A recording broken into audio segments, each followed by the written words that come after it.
الحمد للہ وکفا والصلاة والسلام علی عباده الذین اصطفى خصوصا علی افضلهم وخاتم النبیین محمد الامین وعلی آلہ وصحبہ اجمعین. اما بعد فقد قال اللہ تبارک وتعالی کما ورد فی سورۃ الجمعہ: اعوذ باللہ من الشیطان الرجیم بسم اللہ الرحمن الرحیم.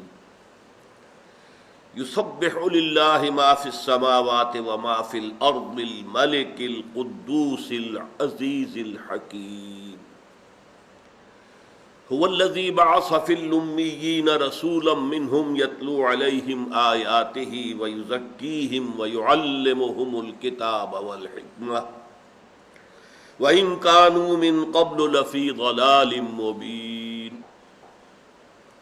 وَآخَرِينَ مِنْهُمْ لَمَّا يَلْحَقُوا بِهِمْ وَهُوَ الْعَزِيزُ الْحَكِيمُ. ذَلِكَ فَضْلُ اللَّهِ يُؤْتِيهِ مَن يَشَاءُ وَاللَّهُ ذُو الْفَضْلِ الْعَظِيمِ. صدق اللہ العظیم. رب اشرح لي صدری ويسر لي أمری واحلل عقدة من لسانی يفقهوا قولی. اللہم ربنا الہمنا رشدنا واعذنا من شرور انفسنا. اللہم ارنا الحق حقا وارزقنا اتباعہ وارنا الباطل باطلا وارزقنا اجتنابہ. آمین یا رب العالمین.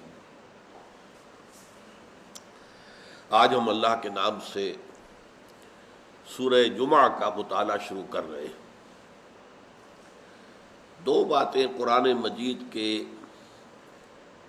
انداز ترتیب کے بارے میں آج آپ کے سامنے رکھنا چاہتا ہوں. پہلی بات تو یہ نوٹ کیجئے کہ قرآن مجید کا یونٹ جو ہے وہ آیت ہے، اور آیت کے لفظی معنی ہے نشانی. اسے ہم جملہ نہیں کہہ سکتے، اسے ہم ورس نہیں کہہ سکتے، حالانکہ انگریزی تراجم میں یہ لفظ استعمال ہوتا ہے. آیت کا کوئی ترجمہ ممکن نہیں ہے، اس لیے کہ آیت جملے پر بھی مشتمل ہو سکتی ہے، کئی جملوں پر مشتمل ہو سکتی ہے، جسے ہم نحو میں کہتے ہیں مرکبات ناقصہ پر مشتمل ہو سکتی ہے. جار اور مجرور والعصر ایک آیت ہو گئی. حالانکہ اب اس کے کیا معنی ہوں گے؟ زمانے کی قسم ہے. جب تک یہ نہ بتایا جائے کہ قسم کس چیز پر کھائی جا رہی تو بات تو پوری نہیں ہوئی. جملہ مکمل ہوگا والعصر ان الانسان لفی خسر، اب جا کر دو آیتوں پر مشتمل ہو کر پھر جملہ مکمل ہوا. آیت کہتے ہیں نشانی کو، گویا کہ ہر آیت جو ہے وہ اللہ تعالیٰ کے علم و حکمت کی ایک بہت دمکتی ہوئی نشانی ہے، چمکتی ہوئی دمکتی ہوئی نشانی ہے.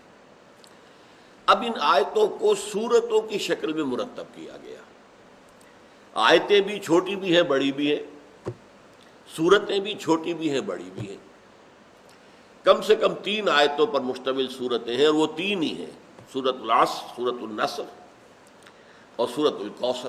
3 آیتیں، 3 سے کم پر کوئی سورت مشتمل نہیں.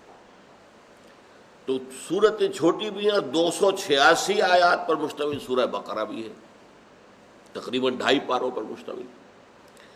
سور کہتے ہیں فصیل کو، اور فصیل کے اندر شہر ہوا کرتے تھے. پھر شہر کے اندر ظاہر بات ہے پلاننگ ہوتی تھی، مارکیٹ پلیس کہاں ہے، مسجد یا مندر کہاں ہے، کوئی دفاتر کہاں ہوں گے، یہ سارا کا معاملہ پلاننگ جو ہے شہر کی وہ قدیم زمانے سے چلی آئی ہے. وہ آپ کو موہنجو داڑو میں بھی نظر آئے گی اور ہڑپا میں بھی نظر آئے گی، اور آج بڑے شہروں میں بھی. اب وہ فصیلوں کا رواج نہیں رہا، پہلے فصیل ہوتی تھی.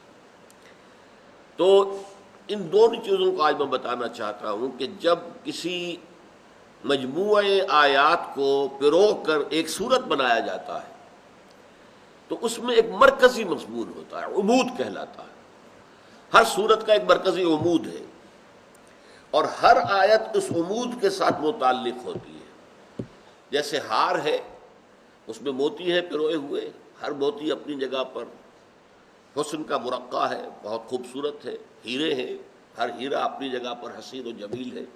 لیکن جب انہیں ہار میں پرویا جاتا ہے، ایک ربط پیدا کیا جاتا ہے، ایک توازن پیدا کیا جاتا ہے، اس ترتیب سے وہ حسن دوبالا ہو جاتا ہے. اس اعتبار سے جب صورتوں میں وہ آیت آئی تو پہلے تو دیکھنا ہوگا آیت کیا کہہ رہی ہے، اور پھر دیکھنا ہوگا کہ اس کا سیاق اور سباق اس صورت میں کیا ہے، اور صورت کے مرکزی مضمون یا عبود کے ساتھ اس کا کیا تعلق ہے۔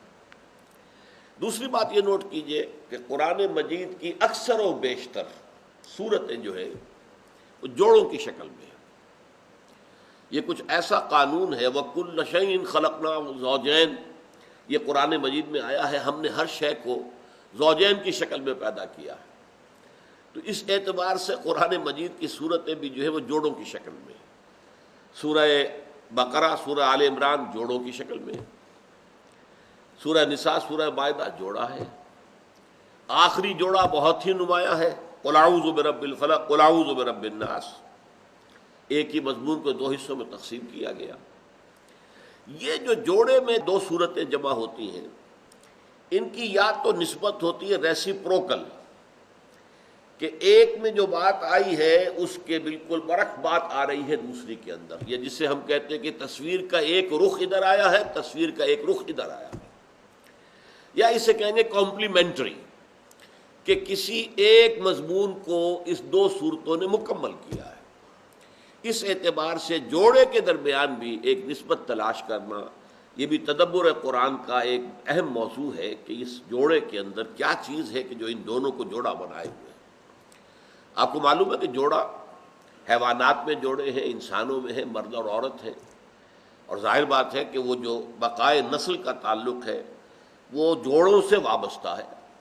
صرف نر سے اولاد نہیں چل سکتی اور صرف مادہ سے نہیں چل سکتی۔ اس اعتبار سے دونوں ایک مقصد کو پورا کر رہے ہیں، لیکن دونوں کے جسمانی اعضاء میں فرق ہے، دونوں کی نفسیات جدا ہیں، دونوں کے جو ہے احساسات جدا ہیں، بڑے مختلف ایک دوسرے سے، لیکن دونوں مل کر در حقیقت ایک مقصد کی تکمیل کر رہے ہیں۔ بس صرف اس حد تک باتیں میں آج کہنا چاہتا تھا، ورنہ یہ ترتیب جو ہے قرآن مجید کی یہ اپنی جگہ پہ ایک مستقل موضوع ہے۔ پہلے تو میں بہت مرتبہ اسے دہراتا رہا ہوں، اب اس سلسلہ درس میں اس کا موقع نہیں آیا تھا۔ آج میں نے یہ دو باتیں کیوں کہی ہیں؟ سورۃ الصف اور سورۃ الجمعہ یہ قرآن مجید میں حسین ترین جوڑے کی ایک مثال ہے۔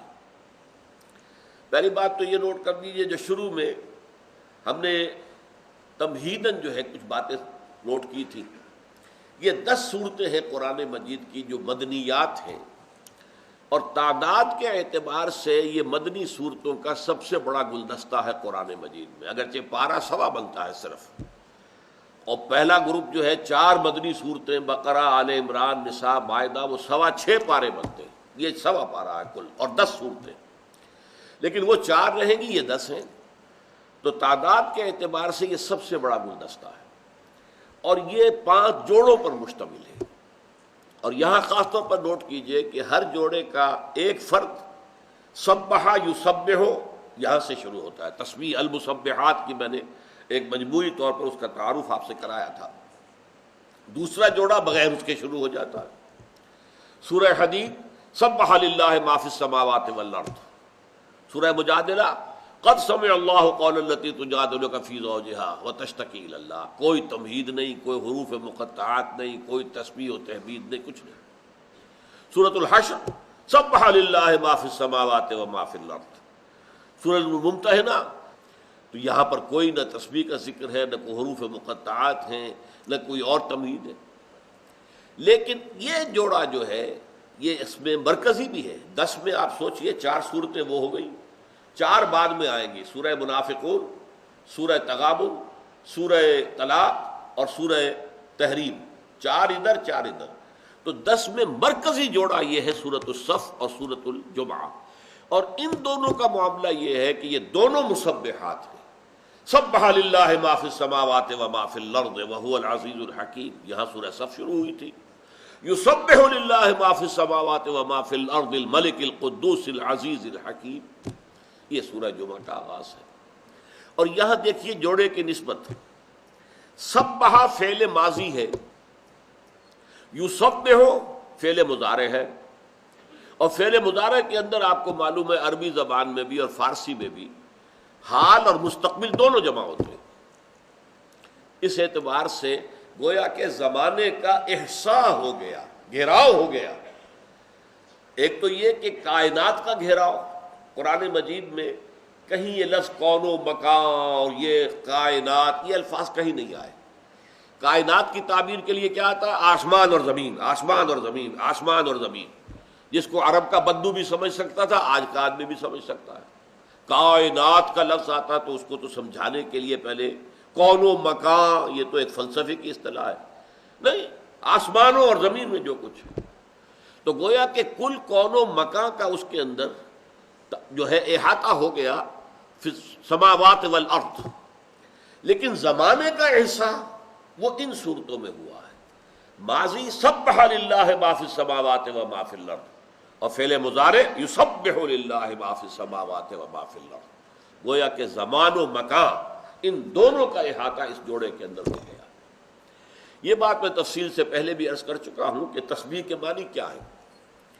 تسبیح کہتے ہیں کسی شے کو، کسی ہستی کو اس کے مقام بلند پر برقرار رکھنا، کوئی عیب نہ ہو، کوئی اس کے اندر تقصیر نہیں ہے، کوئی اس کے اندر کمی نہیں ہے، کوئی ضعف نہیں ہے، کوئی احتیاج نہیں ہے، یہ ہے اس ہستی کی تسبیح۔ اب یہ تسبیح جو ہے ہم کرتے ہیں سبحان اللہ سبحان اللہ سبحان اللہ، یہ تسبیح ہے، ہماری قولی ہے۔ سبحان اللہ العظیم، سبحان ربی العلیٰ، یہ ہم اپنے رکوع میں سبحان ربی العظیم سبحان ربی العلیٰ یہ ہم نے رکوع اور سجود کے اندر پڑھتے ہیں۔ تو یہ تو زبانی تسبیح باللسان ہو گئی۔ سبح یسبح کے معنی تیرنا، تیرنے کے معنی کیا ہے؟ جو پانی کی سطح پر برقرار رہے، نیچے ڈوب نہ جائے۔ اسی طرح خلا میں تیرنا، کہ ہر شے کا جو مدار اللہ نے مقرر کر دیا وہ اسی مدار میں رہے، اس سے ادھر ادھر نہ ہو جائے۔ تو یہ سبح یسبح ہو، یہ پانی میں تیرنے کے لیے بھی اور خلا میں تیرنے کے لیے بھی۔ کل فی فلک یسبحون، یہ تمام سیارے اور یہ ستارے جو ہیں وہ اپنے اپنے مدار کے اندر تیر رہے ہیں، اپنے مدار سے ادھر ادھر نہیں ہوتے۔ اور کسی کو سبح یسبح تیرانا، برقرار رکھنا، اس کی اونچائی، اس کے مقام عظیم جو ہے اس پر اسے فائز رکھنا، اس کے ساتھ کسی کمزوری کو، کسی احتیاج کو، کسی ضعف کو، کسی نقص کو، کسی عیب کو کسی درجے میں بھی منسوب نہ کرنا۔ اب آسمانوں اور زمین کی ہر شے کیسے تسبیح کر رہی ہے؟ یہ تسبیح حالی ہے۔ جیسے ہم کہتے ہیں مصور کی تصویر دیکھ کر بھائی بڑا با کمال مصور ہے، حالانکہ آپ نے دیکھی تو تصویر ہے۔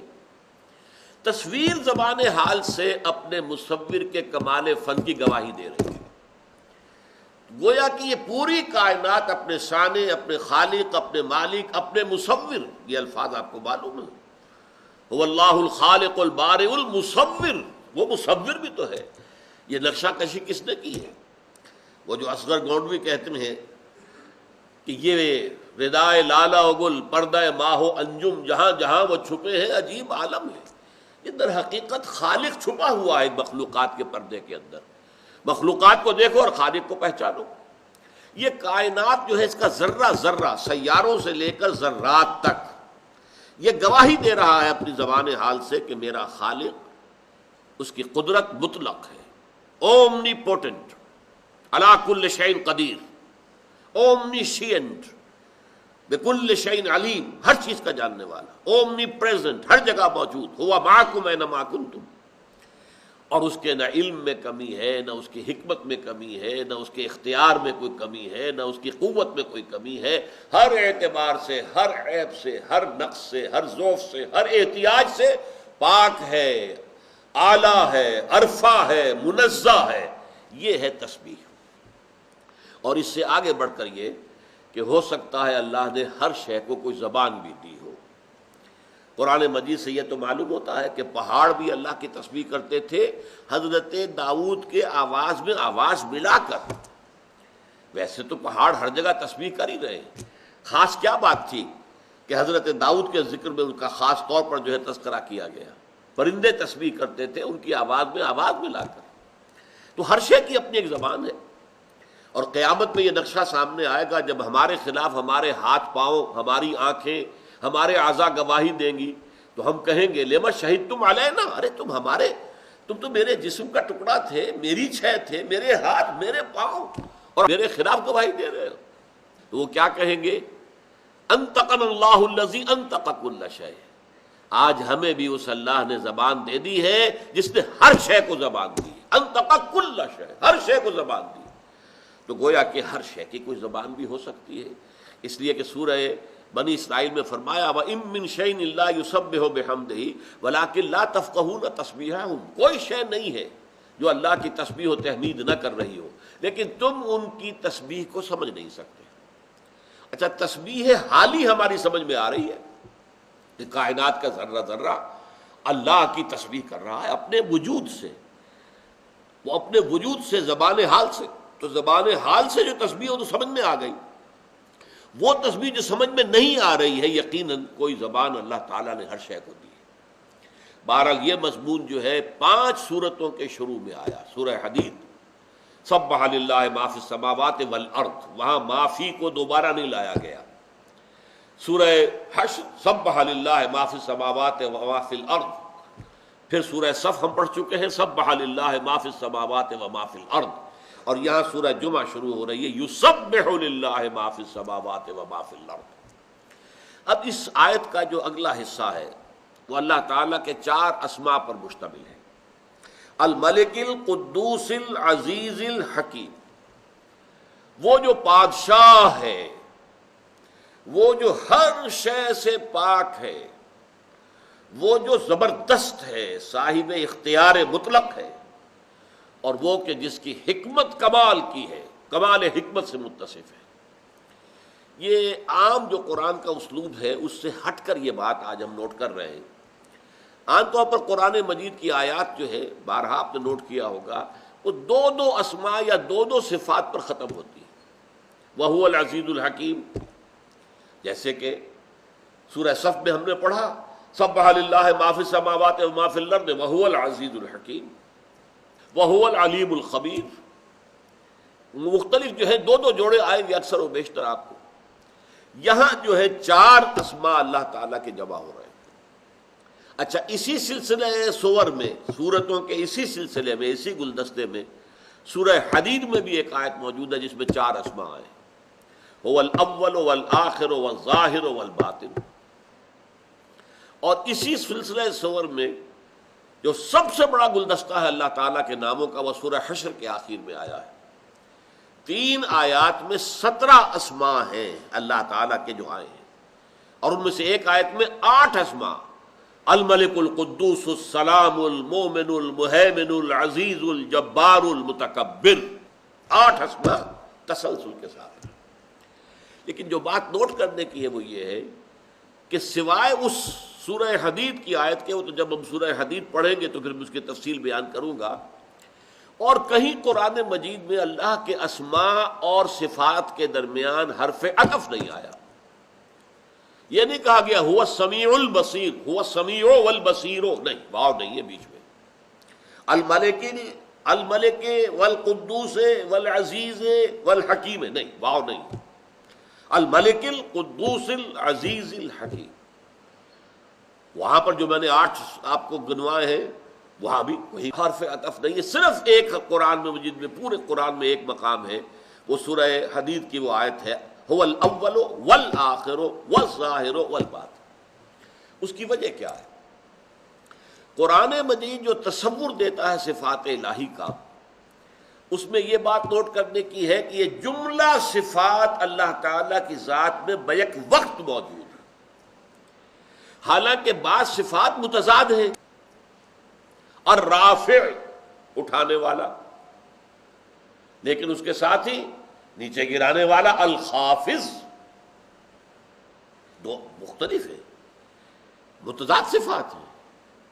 لیکن یہ کہ قرآن مجید بتاتا ہے کہ یہ صفات علیحدہ علیحدہ نہیں ہے، یہ صفات ذات کے اندر، ذات موصوف جو ہے اللہ تعالیٰ کی، اس میں بیک وقت موجود ہے۔ حالانکہ حرف عطف اگر آئے گا تو اس کے اندر مغایرت آ جاتی، میں اور وہ، تو میں اور ہوں، وہ اور ہے، من و تو، میں من اور ہوں، تم اور ہو۔ واو آئے گا، حرف عطف آئے گا، تو ظاہر بات ہے ایک شے دوسرے کی غیر ہوگی۔ اللہ تعالیٰ کے جملہ صفات جو ہے وہ بیک وقت اس کی ذات میں موجود ہے، سوائے 2 صفات کے، الاول الآخر، یہ بیک وقت نہیں ہو سکتے۔ کسی شے کا آغاز، کسی شے کا اختتام، یا تو پھر اس شے کی نفی ہو جائے گی، وہ شے ہے ہی نہیں۔ اگر ایک ہی شے اس کا آغاز بھی ہے اختتام بھی ہے تو وہ شے ہے ہی نہیں۔ اگر وہ شے ہے تو اس کا آغاز کچھ اور ہوگا، اختتام کچھ اور ہوگا۔ یہی وجہ ہے کہ سورہ حدید کی آیت جو ہے، چونکہ الاول اور الآخر کے اس میں اسماء آئے ہیں تو وہاں پر حرف عطف ہے، باقی کہیں حرف عطف نہیں۔ اب ان چار اسماء پر غور کیجئے۔ الملک، بادشاہ، ان صورتوں میں یہ بات نوٹ کیجئے، اللہ تعالیٰ کے اس اسم گرامی کو بہت نمایاں طریقے پر لایا گیا ہے۔ اللہ تعالیٰ کے اسماء اور بھی بہت اعلیٰ ہے، الرحمن، الرحیم، بہت ہمارے لیے بڑے محبوب نام ہیں۔ الملک، یہ در حقیقت یہ تصور دینے کے لیے ہے کہ وہ صرف خالق نہیں ہے، صرف باری نہیں ہے، صرف مصور نہیں ہے، حاکم بھی ہے۔ وہی اس کائنات کا مدبر ہے، وہی اس کا حاکم ہے، وہی قانون ساز ہے، اسی کا حق ہے کہ قانون بنائے۔ یہ جو دین کا سیاسی تصور ہے، سیاست اور دین جمع نہیں بلکہ سیاست دین کے تابع ہے، دین بالا تر ہے سیاست سے۔ یہ تصور جو ہے اس کو راسخ کرنے کے لیے جو آج کی دنیا کے اندر وہ بہت ہی دور جا چکا ہے لوگوں کو ذہن سے۔ لوگ جو ہے مذہب کو سمجھتے ہیں انفرادی زندگی کا معاملہ، بھائی جس کو چاہو مانو، جس کو چاہو پوجو، جیسے چاہو، مردہ کو جیسے چاہو ڈسپوز آف کرو، اسے نہلاؤ اور کفن پہناؤ اور دفن کر دو، یا اسے جلا دو چتا کے اندر، یا جو چاہو کرو، یہ تو آزادی ہے تمہیں، یہ مذہب کا معاملہ ہے۔ باقی پولیٹیکو سوشو اکنامک سسٹم، نظام، یہ بالکل علیحدہ ہے۔ یہ آج کے سیکولرزم کا گویا کہ یہ اصل الاصول ہے۔ قرآن مجید ان صورتوں میں، چونکہ میں نے آپ کو بتایا تھا کہ یہ صورتیں خاص طور پر امت کے دور زوال کے اعتبار سے بہت مناسبت رکھتی ہیں کہ اس کے اندر تعلیمات جو ہے اس انداز میں دی گئی ہیں کہ جب امت زوال سے دوچار ہو جائے تو پورے دین کی تعلیمات کا خلاصہ صرف سوا پارے کے اندر ان کے سامنے آ جائے۔ اور جیسا کہ آپ کو معلوم ہے پورے قرآن کا پڑھنا، سمجھ کر پڑھنا کوئی آسان کام تو نہیں، لیکن چلو یہ اللہ نے خلاصے دے دیے تمہیں۔ ایمان کا خلاصہ سورہ تغابن ہم پڑھ چکے ہیں، آئلی زندگی کے اصولوں کا خلاصہ سورہ تحریم ہم پڑھ چکے ہیں۔ اب یہ دو صورتیں جو ہے در حقیقت ان میں جوڑے کی ایک بات تو یہ آئی کہ یہ ماضی اور یہ مضارع دونوں نے مل کر زمانے کا احاطہ کر لیا، اور معنوی انداز میں یہ سمجھیے کہ حضور کا مقصد بعثت مرکزی مضمون ہے سورہ صف کا، هو الذی ارسل رسولہ بالہدی ودین الحق لیظہرہ علی الدین کلہ۔ اس پر ہم بڑی تفصیل سے گفتگو کر چکے ہیں۔ لیکن اس دین کو غالب کرنے کے لیے آپ کو معلوم ہے لوگ چاہیے، انسان چاہیے، مجاہد چاہیے۔ وہ لوگ جب تک نہ میسر ہوں، آوان و انصار، اگر ساتھی نہ ہو، دست و بازو نہ ہو تو کیسے ہو جائے گا؟ اگر حضرت نوح علیہ السلام کو ساتھی نہیں ملے تو ظاہر بات ہے اگلا قدم وہ نہیں اٹھا سکے، کوئی جہاد اور قتال کی منزل آئی نہیں، دعوت دعوت دعوت ہوتی رہی۔ اسی طریقے سے تمام انبیاء کا معاملہ ہے۔ حضور کو آوان و انصار مل گئے، لیکن یہ بڑا بہت اہم مسئلہ ہے کہ سوچا جائے وہ آوان و انصار کس طور سے میسر آئے، طریقہ کون سا تھا ان کو تلاش کرنے کا، ان کو ڈھونڈنے کا، ان کو اپنے اس تنظیمی ڈھانچے میں شریک کرنے کا، پھر ان کی تربیت کا کون سا پروسیس تھا؟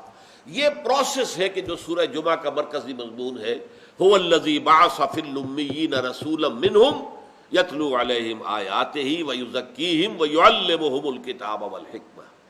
تو گویا کہ مقصد بعثت محمدی سورہ صف، اور اس کے لیے مردان کار کی تلاش و تربیت یہ سورہ جمعہ۔ اب گویا کہ بات مکمل ہو گئی، ان دونوں نے مل کر جو ہے تکمیل کی کمپلیمنٹری صورتیں ہیں کہ مقصد بعثت محمدی سورہ صف، اس کے لیے جہاد کی پکار، آؤ کون ہے جو جہاد کے لیے تیار ہے؟ یا ایھا الذین آمنوا هل ادلکم علی تجارۃ تنجیکم من عذاب الیم، اور تؤمنون باللہ ورسولہ وتجاہدون فی سبیل اللہ باموالکم وانفسکم۔ یہ لوگ کہاں سے آئیں گے، کیسے آئیں گے، یا حضور کے پاس کیسے آئے، کیسے آپ نے انہیں تلاش کیا؟ آپ کو معلوم ہے جب حضور نے بات شروع کی تو اکیلے تھے، تنہا تھے پورے عرب کے اندر.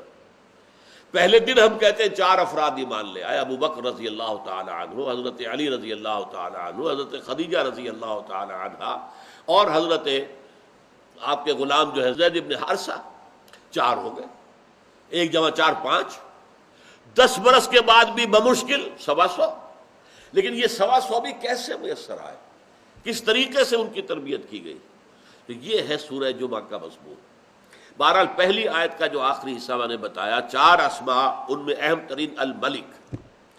سورہ حدید کے اندر 2 مرتبہ فرمایا لہو ملک السماوات والارض، لہو ملک السماوات والارض، آسمانوں اور زمین کی بادشاہی اسی کی ہے.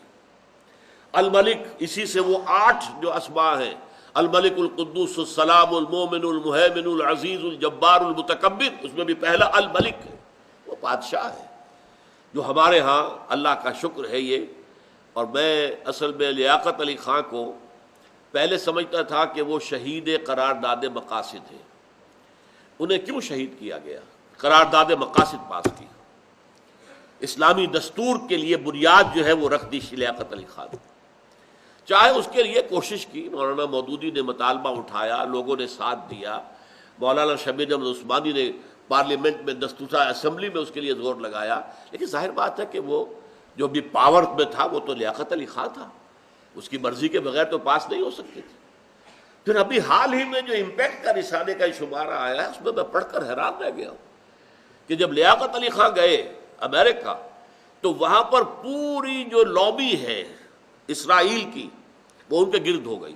بڑا ریسیپشن دیا، دعوت دی، پھر انہیں بڑے بڑے سوالات دکھائے. آپ اگر اسرائیل کو تسلیم کر لیں تو ہم یہ دے دیں گے آپ کو، اور یہ دے دیں گے، اور یہ کریں گے، اور اس طرح تعاون کریں گے. میں حیران ہوا ہوں پڑھ کر، اور میں سمجھتا ہوں کہ شاید وہی چیز ان کی جو ہے شہادت کا اصل سبب بنی. انہوں نے کہا، اور جملہ بہت خوبصورت کہا، انہوں نے کہا gentleman our souls are not for sale. ہماری روح بکاؤ شے نہیں ہے کہ آپ یہ قیمتیں مجھے دکھا رہے ہیں اور ہم یہ قیمت وصول کر کے اسرائیل کو تسلیم کر لیں. ہو سکتا ہے اسی پر ان کو شہید کرایا گیا، واللہ عالم. بہرحال الملک یہ ہم نے اپنے قرارداد مقاصد میں طے کیا. القدوس، دنیا میں کوئی تصور نہیں ہے بادشاہ کا کہ جو کسی عیب سے پاک ہو. اس کی نیت بھی خراب ہو سکتی ہے، اس کے اخلاق بھی خراب ہو سکتے ہیں، لیکن یہ ملک قدوس ہے، پاک ہے ہر شے سے. العزیز، زبردست. یہ العزیز اور الحکیم تو یہ 2 اسماء جو ہے یہ ان صورتوں میں بہت مرتبہ آئے. سورہ صف کی پہلی آیت کیا تھی؟ سبح للہ ما فی السماوات و ما فی الارض وہو العزیز الحکیم. یہی عزیز الحکیم پر جو ہے سورہ حشر ختم ہوتی ہے. تو اس طریقے سے عزیز اور حکیم. العزیز جس کا اختیار مطلق ہو. آپ کو معلوم ہے کہ پولیٹیکل سائنس کا یہ ایکسیم ہے، اصول ہے، authority tends to corrupt and absolute authority corrupts absolutely. یہی وجہ ہے کہ دستور بنائے جاتے ہیں تو جہاں اختیار کا ارتکاز ہو وہاں چیکس اینڈ بیلنسز کا انتظام کیا جاتا ہے. یہ اختیار و اقتدار غلط بھی تو استعمال ہو سکتا ہے نا، تو there should be some checks and balances. لیکن وہ العزیز ہے، اس پر کوئی چیک اور بیلنس نہیں ہے، کوئی ہستی نہیں ہے. فعال لما یرید ہے، جو کر چاہتا ہے کر گزرتا ہے. کسی سے پوچھنے کی حاجت نہیں ہے، کسی سے اس کو سینکشن نہیں لینی ہے، کسی اسمبلی سے اس کو جو ہے اس کے حق میں ووٹ پاس نہیں کرانا ہے. آپ کو معلوم ہے سورہ مومن میں فرعون کا نقشہ کھینچا گیا ہے کہ اس نے کہا کہ اب مجھے اپنے درباریوں کے سامنے رکھی پروپوزل، ذرنی اقتل موسیٰ، مجھے اجازت دو کہ میں موسیٰ کو قتل کر دوں. اب فرعون خدائی کا دعوے دار، لیکن اسے نظر آ گیا تھا کہ موسیٰ کی دعوت سے معلوم ہوتا ہے کہ ہمارے اندر ان روڈز بن گئے ہیں، ہمارے سرداروں میں سے کچھ لوگ اس کے سمپیتھائزرز ہیں اور اس کے ساتھ ہمدردی رکھتے ہیں. لہذا اس نے باقاعدہ اسمبلی میں قرارداد پیش کی، ذرنی اقتل موسیٰ. اس وقت پھر ایک مومن جو تھے آل فرعون میں سے وہ کھڑے ہو گئے. ان کی تقریر جو ہے قرآن مجید میں کسی نبی اور رسول کی تقریر بھی اتنی مفصل نقل نہیں ہوئی ہے جتنی اس مومن آل فرعون کی. لہذا بے بس ہو گیا فرعون، وہ اس فیصلے کے اوپر عمل نہیں کر سکا، حالانکہ خدائی کا دعوے دار. اور آپ کو معلوم ہے کہ ملوکیت جو ہے اس میں تو بادشاہ کے پاس اختیار مطلق ویسے ہی ہوتا ہے. لیکن اللہ پر کوئی چیکس اینڈ بیلنسز نہیں ہے، کسی کی منظوری کا وہ محتاج نہیں ہے معاذ اللہ۔ ہاں ایک شے ہے، الحکیم بھی ہے، جہاں اس کا اختیار مطلق ہے اس کی حکمت کامل ہے، اس کا اختیار مطلق حکمت کاملہ کے ساتھ استعمال ہوتا ہے۔ یہ اگر کہنا چاہیں آپ تو یہ انٹرنل چیک اینڈ بیلنس ہے۔ اللہ تعالیٰ کے اختیار مطلق کو اگر کوئی شے بیلنس کرتی ہے تو اس کی حکمت کاملہ ہے، وہ جو بھی فیصلہ کرتا ہے حکمت کاملہ کے تحت کرتا ہے۔ اس اعتبار سے یہ 4 اسماء جو اس سورہ مبارکہ کی پہلی آیت میں آئے ہیں بہت اہم ہیں۔ یسبح للہ ما فی السماوات وما فی الارض الملک القدوس العزیز الحکیم۔ بارک اللہ لی ولکم فی القرآن العظیم ونفعنی وإیاکم بالآیات والذکر الحکیم۔